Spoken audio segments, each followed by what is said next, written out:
Maayong adlaw mga pinalangga kung kadasig.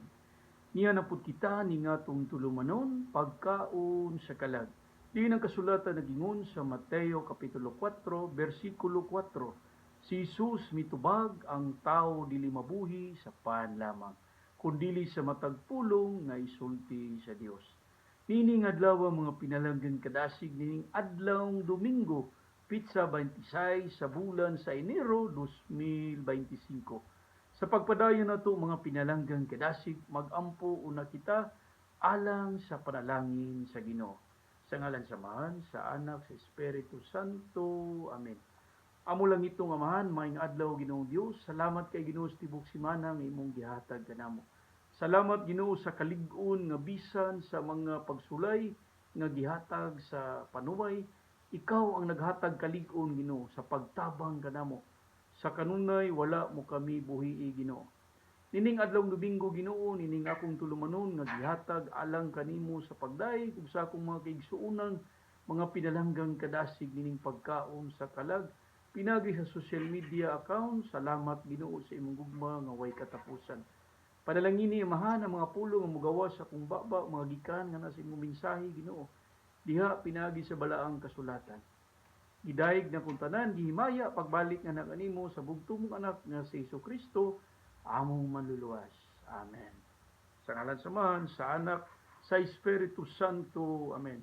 Mayong adlaw sa makausa mga pinalanggang kadasig dining adlawng Domingo, Pitsa 26 sa bulan sa Enero 2025. Sa pagpadayon nato nining vlog number 35 atong i-review ang vlog number 34.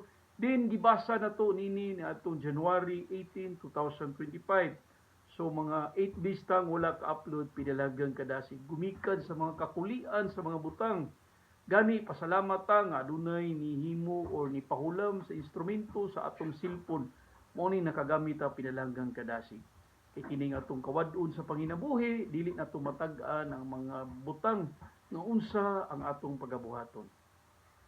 So ni atong January 18 gibasa nato sa Lucas 12 bersikulo 7 nga nagingon, maski na mga buhok sa imong mga ulo ginaihap na ang tanan.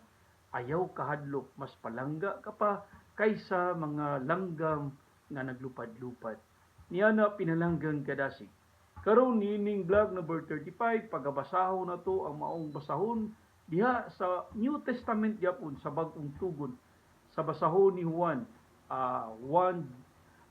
unang Juan 3, versikulo 10, nga nagaingon, niini mahibaw-an nato ang mga anak sa Dios ug ang mga anak sa yawa. Kinsa katong wala magpuyo ug pagkamatarong ug wala mahigugma sa iyang isig katao, dili siya anak sa Dios.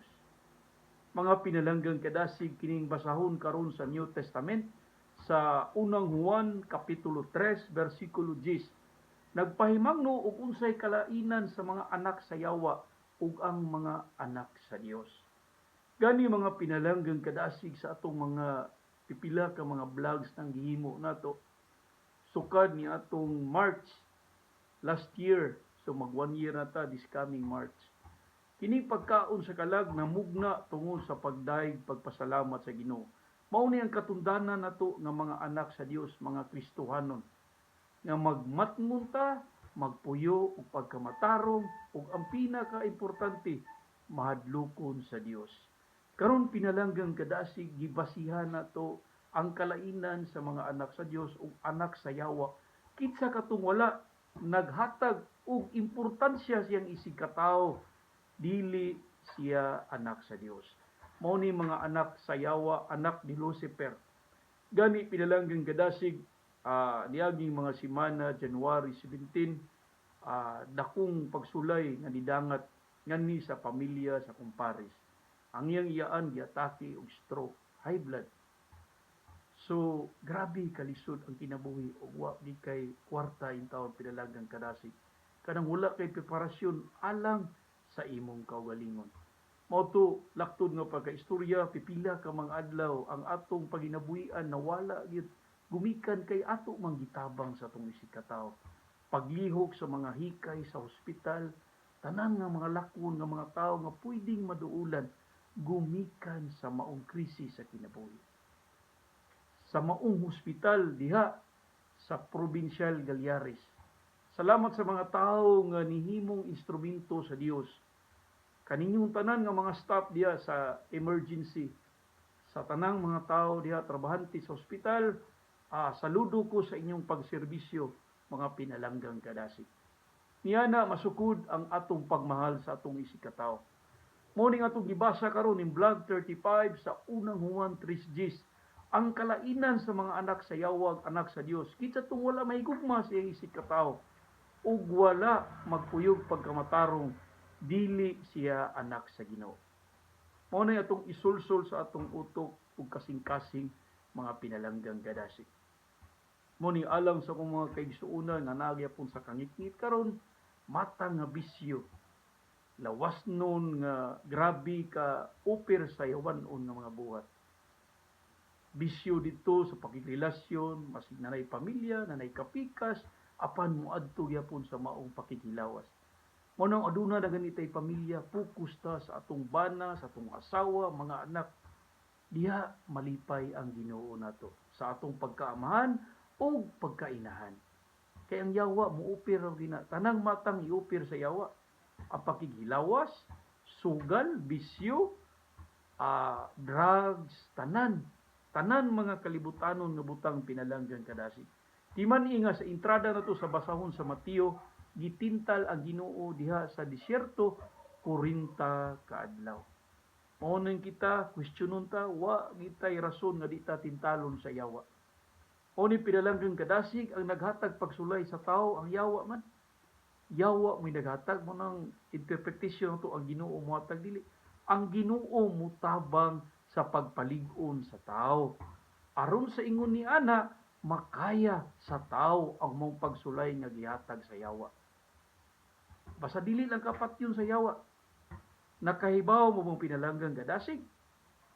Sa usa ka atong igsuon nga mauna sa basahon sa balaang kasulatan, sa kinabuhi ni Job, di ba pinalanggang kadasig, grabe kadagdan niyang pagsulay nga gihatag sa yawa. Kay niingon man ang Ginoo ang yawa, Ginoo, iserbisyo ra man na si Job, kay kumpleto man gud siya. Kwarta, bahandi, tanan mo nang serbisyo sa nimo. Obriho nako na siya, patanaw na to. Unsay giingon sa Ginoo, sige. Tagay siya pagsulay tanan. Ayaw lang hilabti ang iyang kinabuhi. Mao ginigingon sa Ginoo. Una pinalanggang kadasig tagaan natog salamin ang kinabuhi ni Job. Muni ang yawa mangita gid paagi nga maguba gid ang atong kinabuhi. Kay ang gusto sa yawa maguba man kita, malipay ang yawa nga iya natang sundalo. Muna ang yawa di na moadto sa iyang anak. Adto na siya sa anak sa Ginoo, adto na siya bisita sa balay. Manuktok man ang yawa sa balay. Una tan-awa na pinalanggang kadasig ang pagpasabot sa balay kasing-kasing sa tao. Kay ang yawa chismusa man na mo na rin nas balay oh. Mo nang dugad. Pag adto niya sa balay dito, ari ko nilang kuan be, ari ko nilang Oscar. Pag tuktok sa balay ang Oscar, minaw ang yawa. Sus, ang asawa ni Oscar na malikas mo nito pag-ayo tanan, buang piste yawa, mga karkulo, mga tanang mga dautan nga pulong. Ani ingon na ding yawa, adi ko musod ani kay ako naman ning anak. Oh, sus karon kay ni adto na po ng yawa ilang Ruben. Pagtuktok sa balay ilang Ruben, ana dito la. Nagampo man si Tampulano. Unya ang iyang asawa buutan man kay iyaging gipangga iyang mga anak, giyatiman, gidisiplina nga di maadik og cellphone. Adito ni so ng yawa, kay ang yawa suyaon man. Ang yawa suyaon igihan, mangigi, grabe ka silusa, suyaon mo na mga yawa. Pag adto niya dito, iyang giguba. Iguba niya, nangita siya bikil, iyang gikuha nito nga, ako na'y gibuhat ang iyang bana o iyang asawa ka di maayo. Nag-away sila. Laktod pa ka istorya, nagbulag sila pinalanggang kadasig. Pagbulag nila, awat kay ba, saan na po'y nahitabo? Dahil na po nga chapter. Mo ni pinalanggang kadasig. Ang gibasa nito karon sa unang Juan 3:10, ang kalainan sa mga anak sa Dios o mga anak sa yawa. Kinsa ang wala magpuyog pagkamatarong o wala may gugma sa iyang sikataw. Dili siya anak sa Dios. Kinahanglan gyud to higugmaw ang sikataw. Bibitan nigingon sa balao sa Biblia, higugmaa ang imong kaaway. Isod kay higugmaon kadasig kung wala pa magpuyo ang Espiritu Santo sa Dios nga nikunsad sa tao. Mao ginang magpuyo ta nga mapaubsanon.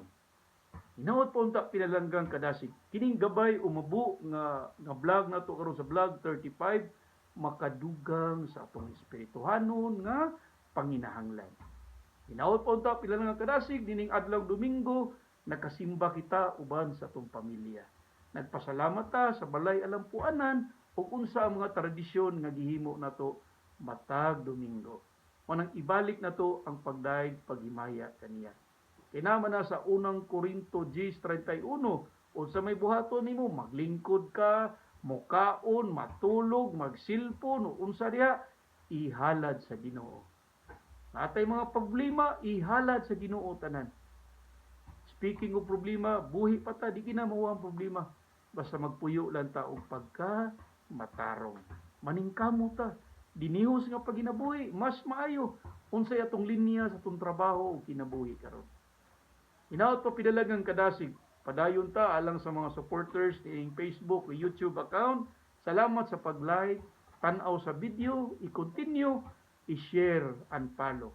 Salamat kayo mga pidalanggang kadasig. Ato kayong tapuson pinagi sa pag-ampo. Ulang itong amahan, maayong buntag sa magkausa Ginoo nining adlaw Domingo. Salamat sa panag-uban nimo sa imong gugmang panalangin ug grasya.